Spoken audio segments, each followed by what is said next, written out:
भैया है मास्टर है सुना सुना सुना। का हो भैया का कहता रहा? ये कहा रहे ना हाँ कि हमका भैया ससुरालगंज जाए पाटे है। अच्छा तू ससुरालगंज गई का? ससुरालगंज जावे हाँ। अच्छा तो एक काम कर हाँ भाई बोला। कि यही तरह सीधे जा। अच्छा ये से हो जाए। हाँ हाँ। थोड़ी के दूर अगवा जाइबो तो एक छिनरा चौराहा पड़ी।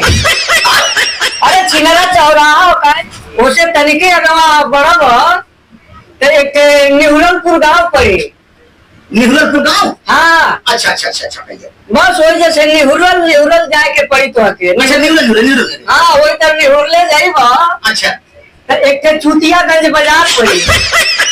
चुटियागंज बाजार। हाँ अच्छा भैया अच्छा अच्छा अच्छा। बस वही चुतियागंज पार करबा तो ससुरालपुर आ जाई तो। अच्छा अच्छा अच्छा अच्छा। अरे बस भैया बहुत बढ़िया भैया मारो बहुत बहुत धन्यवाद। इसी में सोच चला जाता है तले तक निकल आए। ठीक बात बहुत बहुत धन्यवाद भैया।